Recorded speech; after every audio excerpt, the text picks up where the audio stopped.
This is Gareth Southgate, and this is the Three Lions podcast.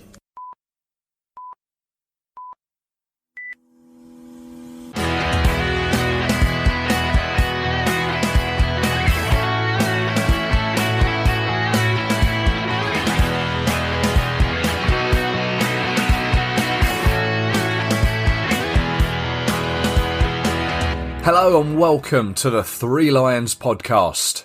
As the name suggests, it's an England football supporters podcast. My name's Russell Osborne, and this is a bit of a special episode. One that I'm quite proud of, one that I've put a fair bit of research into. Now, I didn't go to university, so I guess this is the closest I'll come to a dissertation. Firstly though, I'm going to give a spoiler alert. I'm going to spend the length of this podcast talking about a 0-0 draw. Bear with me though. Let me take you back to 1872. Queen Victoria was monarch. The Prime Minister was Liberal, William Ewart Gladstone. The Licences Act establishes licences for public houses and limits drinking hours. And the first ever FA Cup final was played between the Wanderers and the Royal Engineers. November of that year, 147 years ago, in a cricket field in Glasgow, Scotland, saw the very first international world football match, as acknowledged by FIFA. A match that no one currently walking this planet will have ever witnessed. Now, in the past, you may know we've done our look-backs on certain games, and with England's 1000th match on the horizon, due to be played against Montenegro on the 14th of November at Wembley Stadium, I thought it'd be interesting to delve into the history of England's very first match. I can't 100% guarantee the factualities of this game, as it's all taken from various sources and research I've been doing since January of this year, and you thought I just threw this podcast together. Now, to my surprise, the FA don't have an official England historian. I did ask them. So hopefully I've got more facts than myths, and I'll try and acknowledge the sources where I can. Scotland were the opposition, and it took place on the 30th of November 1872. Now, initially I began reading and researching, as you do, from Wikipedia, where I found out that this actually wasn't the first match between the two nations.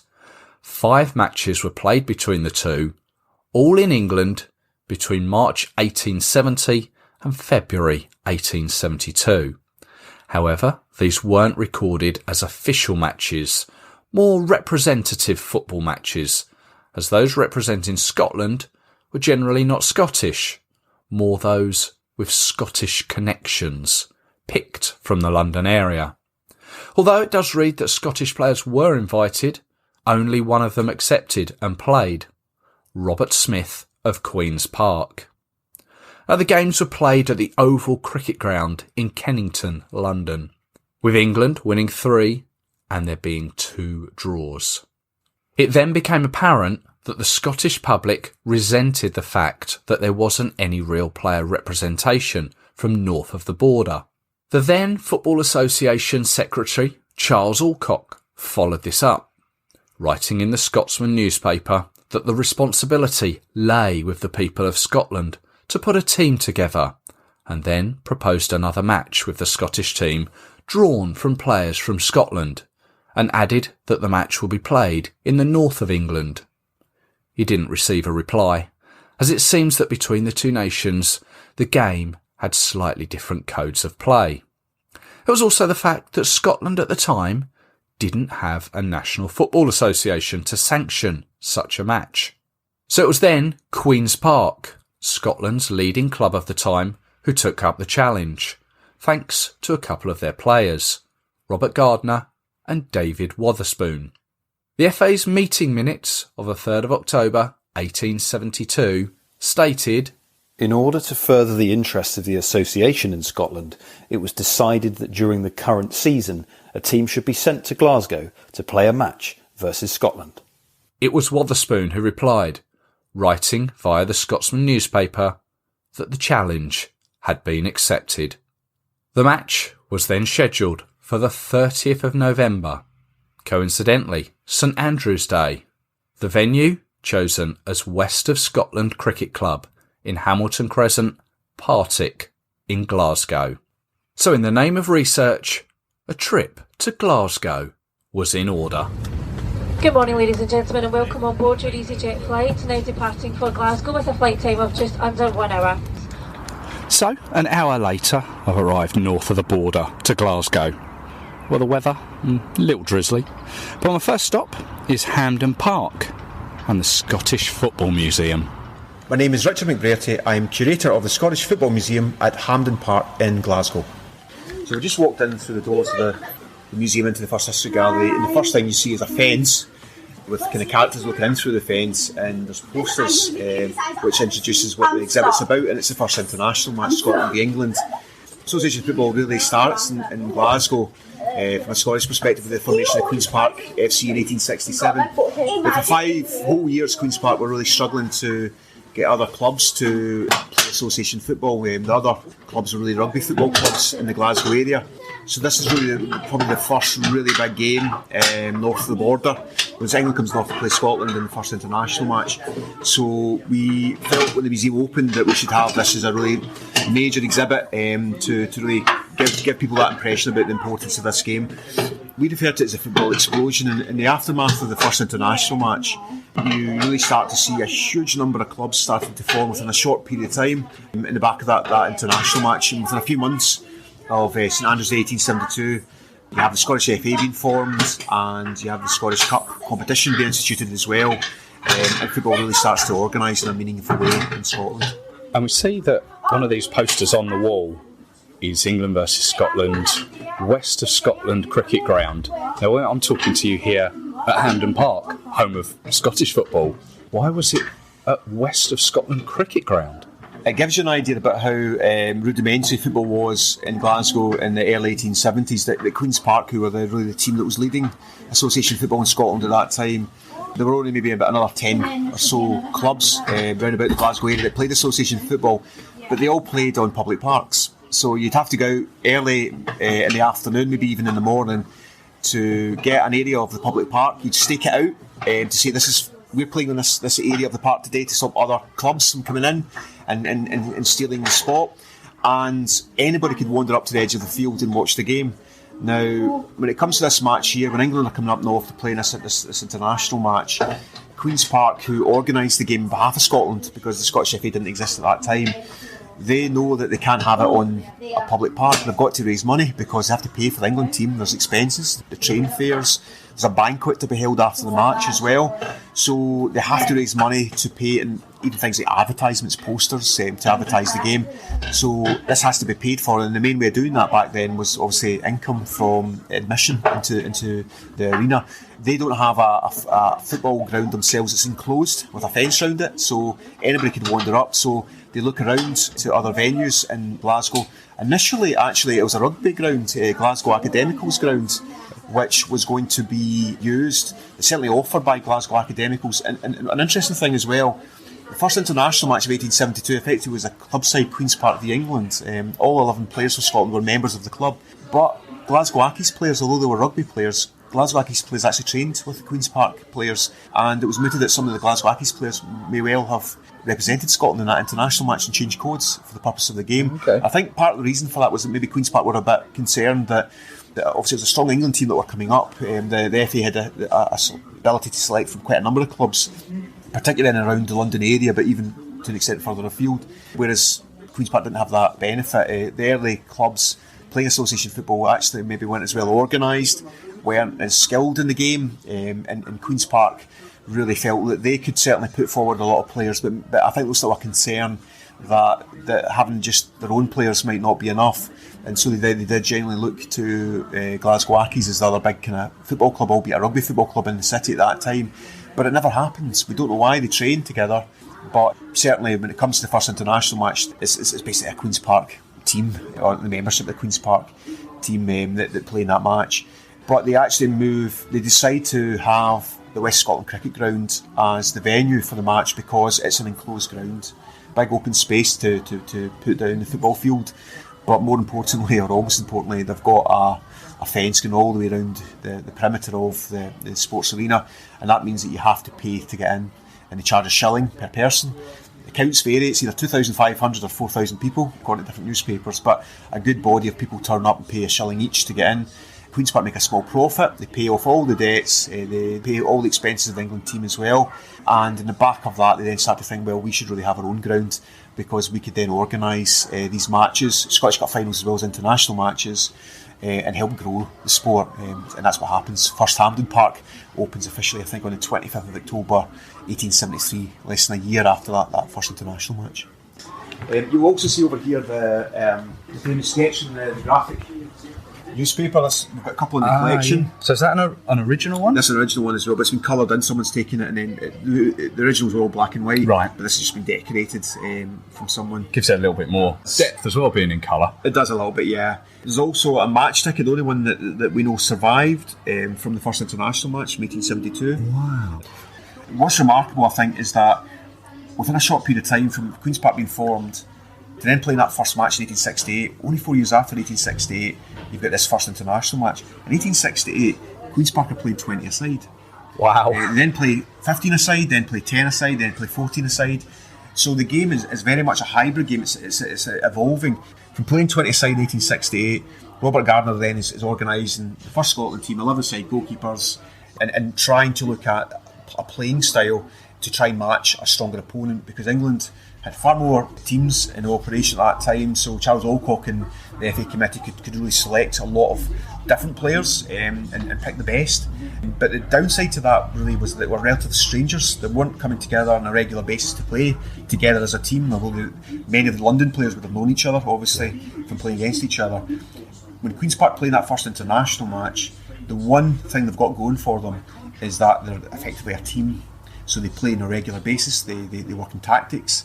They'd already played that important match earlier in the year in the FA Cup semi-final against the Wanderers, and accounts relating to that game give them a lot of credit, because they were expected to get really defeated by a really significant team at that time in the Wanderers, who would go on to win the first ever FA Cup.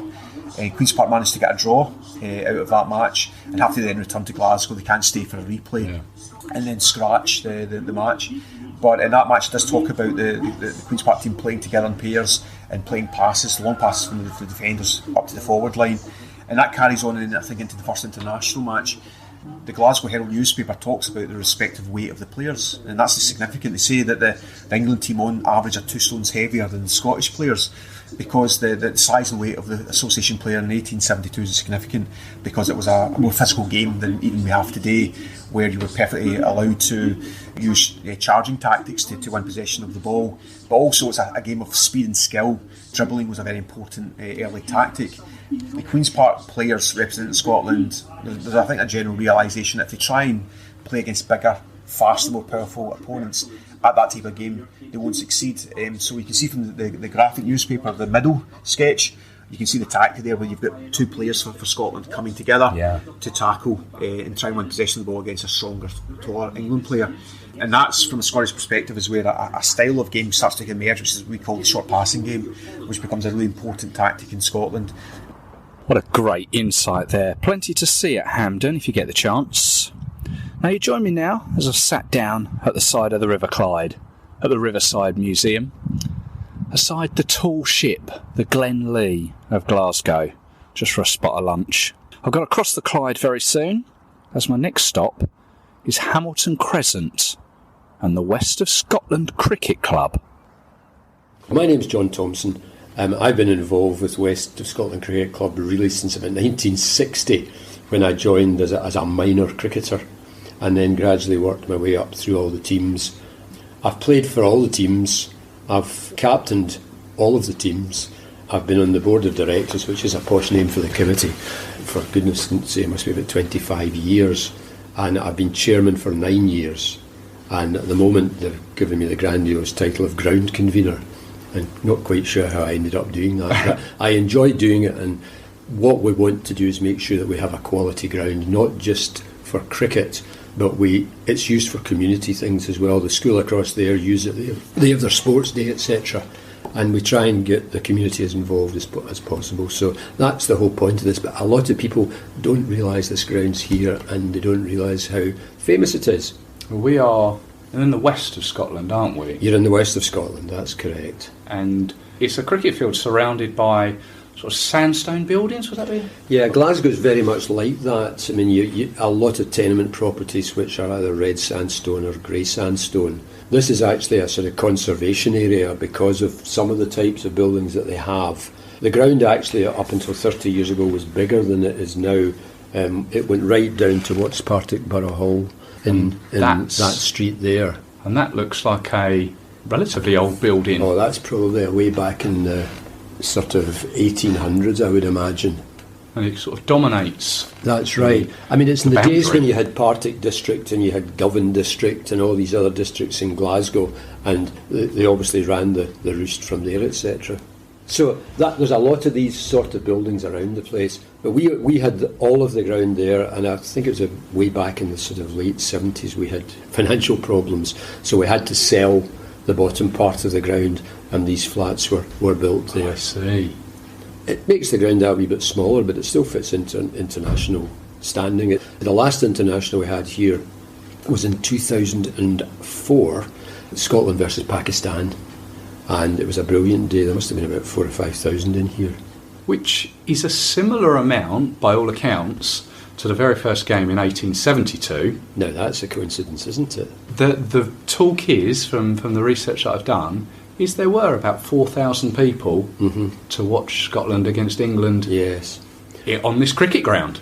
What would have been interesting then, and I'm not quite sure about this, you maybe know, is whether there were, I don't mean proper stands, but there must have been some sort of terracings and various things like that for people to watch the game from, but perhaps not. Well, from what I can gather is literally the area was staked out, maybe with some rope, and I can see at the side of the pitch it banks up slightly, so I can only imagine that maybe people stood on the banks to get a better view. Well, very much so, especially around the back there. I mean, that's a great place where people watch cricket now, etc. Right. Because you've got the angle and you get a really good view of it, etc. Okay. I mean, what used to happen here in the sort of 20s and 30s, the Rangers supporters would support Rangers at Ibrox during the winter, and a lot of them would come across and watch West of Scotland Cricket Club play cricket in the summer. Really?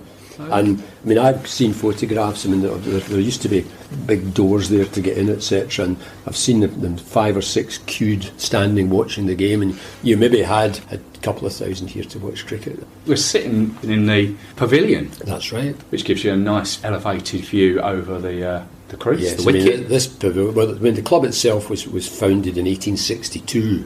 And this pavilion, I would suspect, was probably built maybe just at the turn of the century into the 1900s, etc. I mean, it's been a great pavilion, but it's one of these things nowadays with modern life. It's trying to keep it and maintain it is very, very difficult, but we do our best. I don't suppose you know what way the pitch would have gone, do you? I don't. Somebody asked me that a couple of years ago, and we never really found out. I have in my mind, and I don't know why, that it was that away. If you've got Peel Street running up one side and you've got Fortrose Street running up the other side, it would run in a straight line between the two. So the goals would be on Peel Street. Be on Peel Street and Fortrose Street, but don't take that as read, because I'm not absolutely sure about that. Yeah. So as we come out of the pavilion and walk round to the side, and there it is, a plaque just high up on the wall. And it says, the world's first international football match was played between Scotland and England at the West of Scotland Cricket Ground, Hamilton Crescent, Glasgow, on St Andrew's Day, the 30th of November 1872. And there's the Scotland crest, and the FA's England crest, and presented by Mr John C. McGinn, President of the Scottish Football Association, 30th of November 2002. You think that it's taken... What is that, 2002 less 1872, 130 years for this venue to be recognised, which is good that it has been, but it's a shame that it's taken so long. So we're taking a stroll around the ground here at the moment, and we've made our way down to where the Partick Hall is behind us. The cricket boards are also surrounding the pitch. And the other end, as I look towards the pavilion, and in the centre they've got the covers for the wickets and those sandstone buildings all around the cricket ground, sort of a dusty brown sort of colour. And the scoreboard in one corner, where it all banks up to one side. There's a school up at the top and some new build flats as well. Now I can't resist. I'm going to walk closer to the middle, to where the current wicket is, which is more or less the centre of the pitch. This is where Cuthbert Ottaway, Arnold Kirky-Smith and 20 others would have took to the field representing their countries in the first international. Looking around, there would have been spectators everywhere. The pitch, as it is at the moment, is lush and green, flat too. Don't think it would have been much like that 147 years ago. The weather then had been wet leading up to the game. Now, it's been a real pleasure to come up here and learn more about this game. So my thanks go to John Thompson here and Richard McBrearty back at the Hampden Museum, who have both looked after me. In 2009, Michael Southwick wrote a book about England's first captain, Cuthbert Ottaway. Now, we'll speak more about him later in the podcast. But the book also mentions that most of the England team travelled up to Glasgow the day before the game and enjoyed an evening's entertainment at the Carrick's Royal Hotel. They were joined the following morning by Charles Alcock and any remaining players. As we heard from Richard McBrearty at the Hampden Park Museum, he mentioned that all the Scottish players came from the same Queen's Park club, which appears to be factually correct, but according to Michael Southwick's book, some were more registered to Queen's Park and were effectively on loan elsewhere.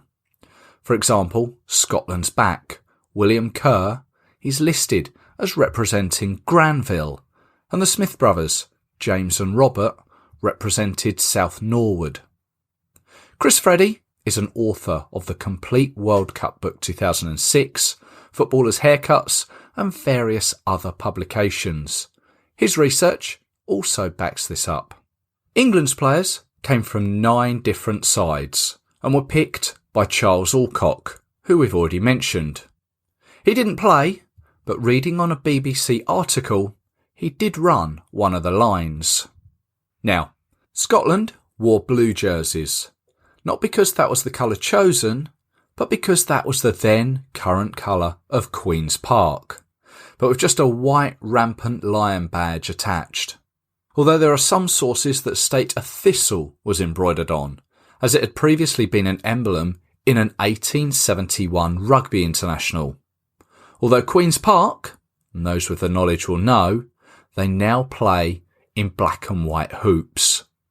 England, according to the website englandfootballonline.com, wore white woolen jerseys with a 3 lions crest stitched into it, with a red crown above. Whether all players' shirts were exactly the same is unknown, as they may have just bought their own kit with the colours instructed.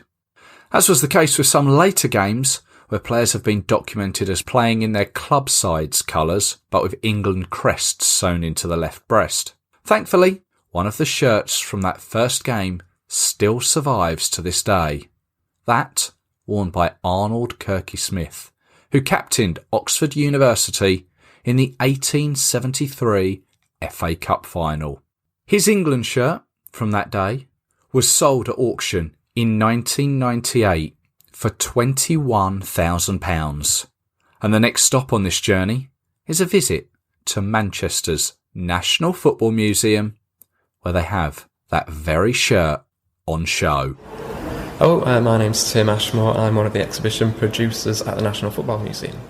So we're here at the National Football Museum. As you come into almost the main entrance, there is the shirt from the very first international, Scotland against England in 1872. What can you tell us about that shirt that you know? Well, just in terms of context of the museum, it's the first of our 11 objects that talk you through kind of the development of football over the ages. So it starts with that and it ends up with the Didier Drogba shirt from 2012. So it's in kind of stark contrast to the Chelsea shirt. It's not made out of polyester and it's not festooned with sponsors and manufacturers' logos. It's very, very simple. We think it's cotton shirt. It's white, kind of faded to a cream colour, and it's got an embroidered three lions crest on. Even the very earliest England shirts featured the three lions. It's got the crown on the top as well, which we don't see anymore. No, we don't. I think that dropped out of favour in the 20s or 30s. I think it's still used on cricket crests, like England cricket. I'm not a big cricket fan, but I believe I've seen it recently. But yeah, the football side of things, they dropped it before the Second World War. And in the centre of the shirt, there's like a diamond pattern. Did they all have that, do we know, or is that just this particular one? We don't know. The illustration that has been reprinted several times from that match doesn't detail the shirts very well. You can see the crest on it, but you can't see this kind of diamond pattern. It's almost like an Umbro logo turned 90 degrees on its side, but it predates Umbro by 50 years or so, so it's nothing to do with that. We think it's just a decoration, and we imagine that all players' shirts in that match were actually the same. And how did the National Football Museum come about presenting it, showing this shirt? It's one of the earliest items from our collection. It actually predates the museum. It was collected by a journalist called Harry Langton, who collected lots of football memorabilia from all over the world of various values and shapes and sizes, and that's one of the pieces in his collection. He acquired it at auction, I believe, along with Kirk Smith's cap from the same game. Which is what we're standing right next to now, which is, I've seen diagrams or pictures, sketches of that first game, and Scotland wore it's like a dome cowled hat, and England are wearing like just a small cap with no peak almost. It's a gold and red affair, and that came with the same lot. Yeah, I believe so. There were, as far as we can tell, there were no rules about kit in general back then. There were very few, so it was it was arranged that Scotland would wear this navy blue and England would wear white shirts. The Scotland team also said that they would wear these blue cowls, but there's no mention of England wearing anything kind of uniform similar, so we imagine that the players would just wear their regular kit that they'd normally wear for whichever team they normally represented, and along with the white England shirt with the three lions crest. Back to the match. It was refereed by a Scotsman, William Key. The game itself was scheduled for a 2 p.m. kick-off, but was delayed by 20 minutes as it's widely reported 4,000 spectators squeezed into the ground, each paying a shilling, which was the same price charged by the English FA for the first FA Cup final. Now, I've spoken with author Chris Freddy. He shared some of his research on the same game with me. He had found that the attendance figure varied on what newspaper you read at the time. The Graphic quoted 2,500 and 5,000. McKinley's A to Z, 3,500. Huddersfield Chronicle, 5,000. But it was the Scotsman who mentioned 4,000, which is probably why that is the quoted figure. The pitch was wet and heavy following the rain that Glasgow had endured for the previous 3 days. The morning of the game was drizzly, but some sunshine eventually peeked through come kick-off. In fact, it's noted that the pitch had a slight slope, and according to the website englandstats.com, Scotland won the toss and selected the northern goal, thereby gaining the advantage of the slight elevation of the field. Still amazes me that the information of who won the toss is available for a game of this age. England's starting lineup consisted of the following players. Goalkeeper, Robert Barker, Hertfordshire Rangers. A civil engineer, and later served as Chief Assistant Engineer to the London, Chatham and Dover Railway and South Eastern Railway. Back, Ernest Greenow, Notts County. Became proprietor of the Field Mill at Mansfield, which eventually became the new home of Mansfield Town in 1916. Halfback, Reginald de Courtenay Welsh, Wanderers. He appeared for England again in 1874, but this time in goal. He won 2 FA Cup winners' medals and he was an army tutor between 1883 and 1895. Forward, Frederick Chappell, Oxford University. Frederick was known Frederick Chappell at the time of game number 1, but a year later changed his name to Frederick Madison following his marriage to composer Adela Madison. Frederick also played a part in one of the earlier unofficial games between England and Scotland, the third game, where he appeared for Scotland under the guise of F. Maclean. Forward, William John Maynard, 1st Surrey Rifles. Whose son, Alfred, represented England at rugby union. Forward, John Brockbank, Cambridge University. An actor by profession. Forward, Charles Clegg, Sheffield Wednesday. He led an interesting life, becoming the first man to be honoured for services to football, knighted, and became Sir Charles Clegg in 1927. It was reported that after the first game, he announced that he found the whole experience extremely distasteful, complaining that the southern snobs wouldn't talk to him on the train journey up to Glasgow or pass to him out on the pitch. Forward, Arnold Kirky Smith, Oxford University. Another player, like Frederick Chappell, who represented Scotland in one of those unofficial games before game number 1.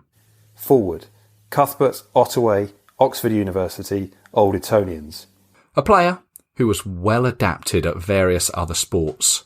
Cricket for Middlesex, represented Oxford University at real tennis and athletics. It was this game against Scotland that put him into the record books, as he's listed as England's first ever captain.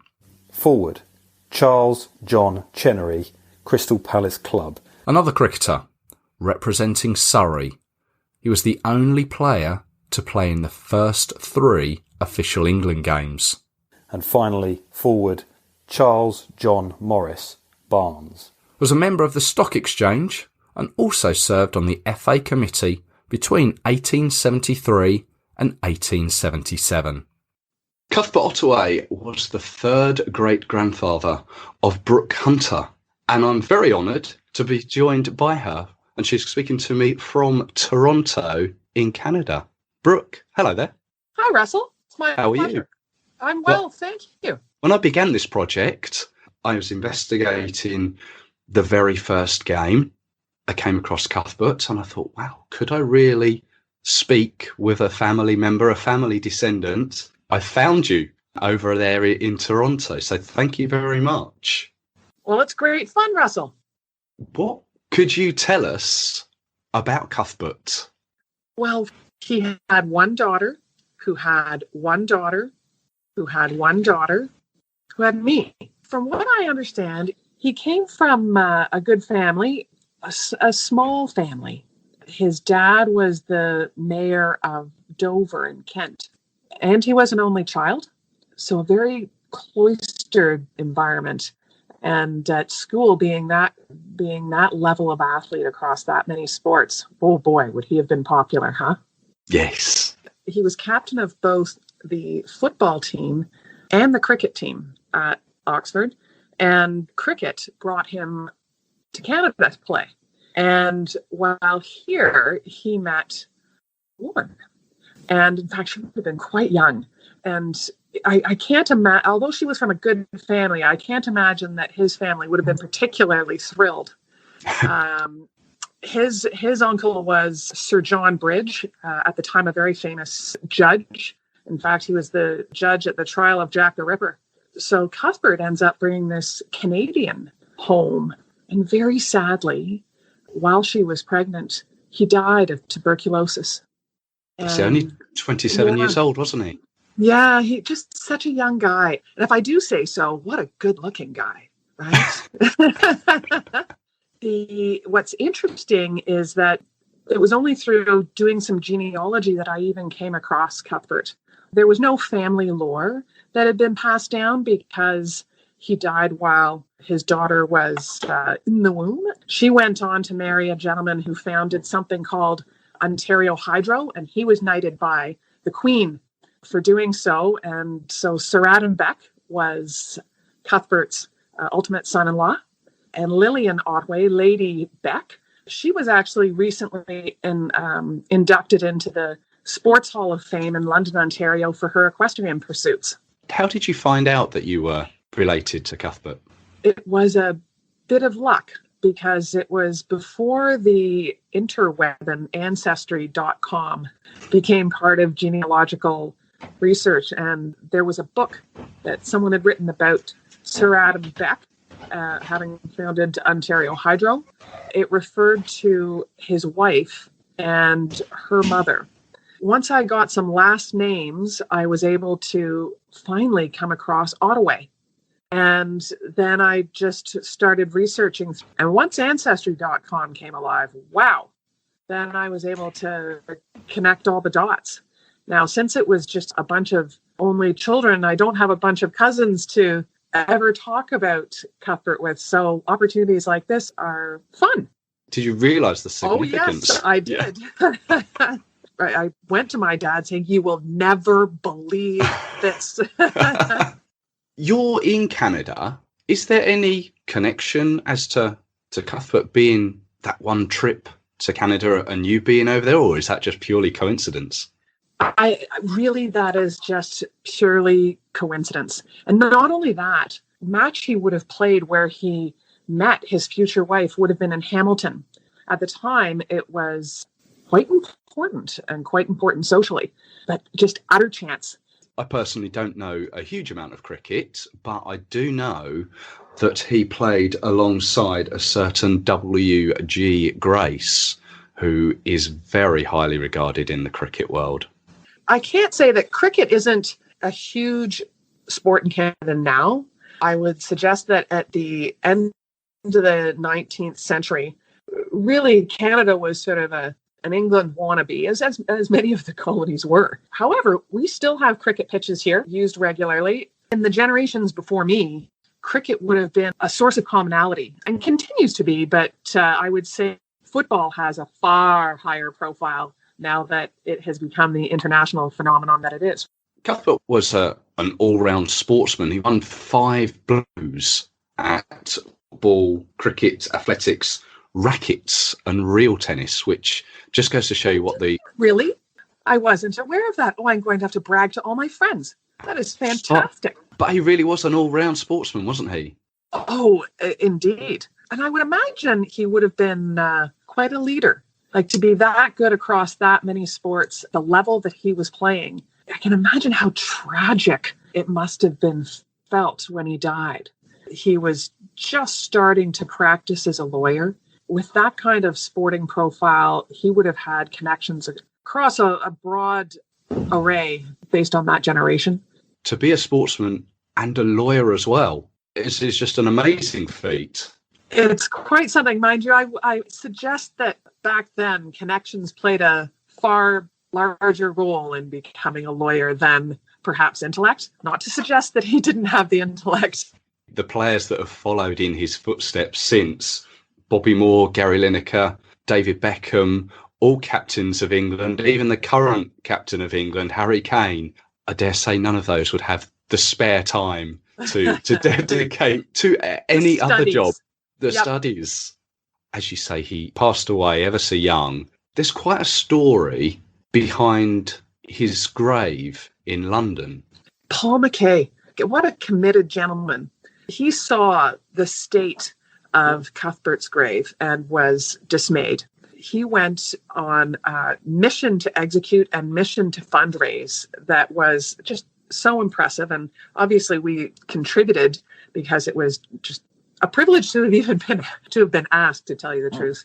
What he managed to put in place is a brand new, almost a cenotaph, so that truly it's a place that you can visit and acknowledge his contribution to sport in the 19th century.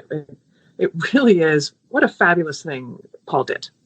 Yes, certainly Paul and various other members of the England supporters team fundraised as well. He went far and wide. It was so touching to see people that were interested in English football, in history. It was lovely. In 2009, there was a biography written about Cuthbert. entitled England's First Football Captain, and it was written by Michael Southwick. And as you heard there with my conversation with Brooke, he took it upon himself, alongside Paul Mackay, to restore Cuthberts gravestone, which had been left in disrepair in London's Paddington Old Cemetery. Paul Mackay, who at the time was a player for the England supporters football side, helped to raise funds for the new headstone. And it has to be said, he and members of the England Supporters Club done a lot of fundraising and played memorial games in his honour in 2013, all to help restore the name and image of England's very first captain. I also have to add that Paul has provided me with a lot of information about the ceremony, to which I am grateful. I took the opportunity to visit northwest London. Here I am at the wrought iron gates of Old Paddington Cemetery in London. Now, the arch of Wembley Stadium is only about a mile away from here. It's a bright, breezy English early spring afternoon. Daffodils are beginning to emerge, and I'm on my way to find Cuthbert Ottaway's final resting place.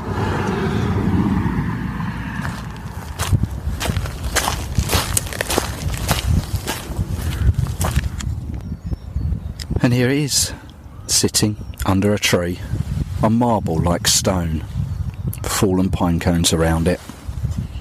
Kind of feel I should have bought a scarf or an English rose.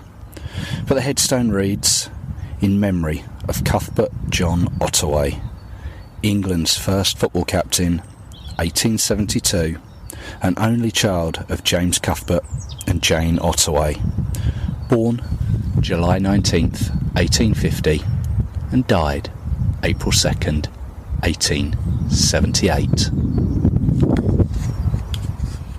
Now, going back to that lineup, you may have noticed that there are a lot of forwards listed there. 8, in fact. Football back then wasn't a defensive-minded game as we know it now to be. Formations were not really a thing. Scotland, perhaps a little more advanced. Theirs consisted of 6 forwards, 2 backs and 2 half-backs. Although, reading that England employed this system as 3 defenders were required for a ball to be played onside. The English system was virtually a ready-made offside trap. It's also stated that later in the game, goalkeeper Robert Barker swapped with William Maynard. Barker was initially chosen to go in goal as he was the biggest and slowest player in the side and also had experience of playing rugby, so his handling of the ball would come in handy. He was 25 years old and was the oldest player in the side, John Maynard being the youngest at 19. Overall, the side had an average age of 22. By chance, the Scottish goalkeeper, Bob Gardner, played outfield during the game, starting in goal, then swapping with a teammate. And I think it's only fair that we acknowledge the Scotland team from that day. Bob Gardner, the goalkeeper and also captain, William Kerr, Joe Taylor, James J. Thompson, James Smith, Robert Leckie, Alex Rind, Billy McKinnon, Jamie Weir and David Witherspoon. By all accounts, Scotland were the more organised team, based mainly on the fact that the majority of them all played for Queen's Park and knew each other.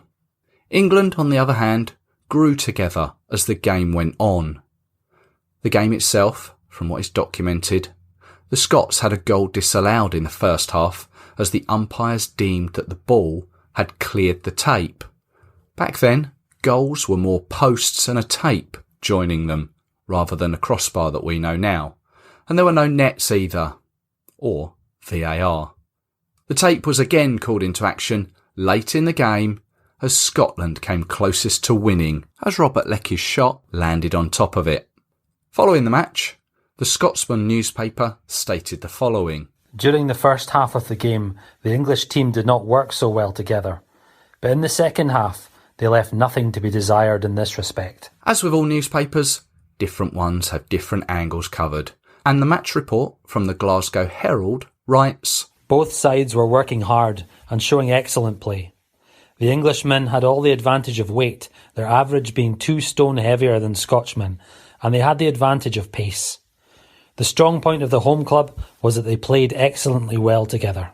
Whilst down in London, a report the next day in Bell's Life in London and Sporting Chronicle said, "The only thing which saved the Scottish team from defeat, considering the powerful forward play of England, was the magnificent defensive play and tactics shown by their backs, which was also taken advantage of by their forwards." It's noted that the game was played in a friendly manner, and there was a good atmosphere off the pitch too. And despite the large crowd, who were only held back by some rope, at no time did they spill onto the pitch. So there it was. The very first international football match ended goalless. Now you'd have thought there would be some sort of photographic evidence of the game, or the teams, with cameras of sorts having been used 50 or so years earlier. It's not as if it couldn't have been done. But it's reported that a photographer was approached, but neither side could guarantee how many prints would be ordered. So the photographer decided it wasn't worth his or her while. So all there appears to be are a lot of black and white or colourised artist impressions or sketches from the event. These appear to have been done by a William Ralston, a Scottish designer at the time, and he's even depicted a Scottish player, believed to be Billy McKinnon, performing an athletic overhead defensive kick up the field to safety, or a bicycle kick to you and me, and you thought it was just Ronaldo or Zlatan who performed those. A nice story, taken from the Scottish Football Museum website, talks of a Walter Arnott. Walter would not have had enough funds to attend the match, so he would watch the game through a hole in the fence at the ground with a very limited viewing.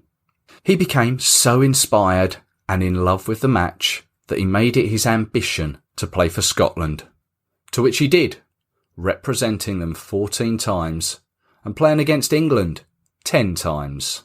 Now the follow-up match for England, again against Scotland, came 5 months later in March 1873, where the goals flowed, England winning 4-2 at the Oval in Surrey.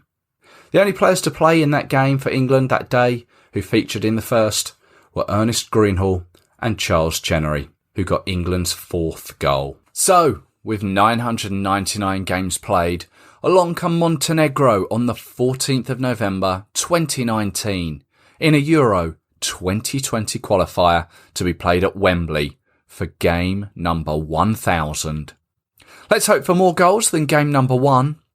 And I wonder if any of the players, spectators or organisers back in 1872 would have given a thought about how the game would progress long after they had passed. Both England and Scotland with national stadiums, professional players playing twice a week for the sums of money earned, and England becoming champions of the world by game number 409. Makes you wonder where England and the game of football will be come match number 2000. If you'd like to see some of the pictures from my journey, please do head over to our social media channels or use the hashtag England's First Game. Thank you for listening. I hope you've enjoyed it. It's certainly been an adventure for me. A lot of people have helped me with the putting together of it, either me asking for contacts or picking brains, and I've mentioned them where I can, but if I've forgotten anyone, I apologise. But special thanks to Richard McBrearty at Hampden Park Museum, John Thompson at West of Scotland Cricket Club, Tim Ashmore at the National Football Museum, Michael Southwick, Chris Freddy, Paul McKay, Garford Beck, Brooke Hunter and the extended Ottaway family, Colin Webster at Counter Attack Game, and Stephen Brickwood. My name is Russell Osborne, host of the Three Lions podcast. You can find more episodes at your chosen podcast provider. Please do like, subscribe, tell your friends. And you can also find us on Twitter, Facebook and Instagram. Just search Three Lions Podcast.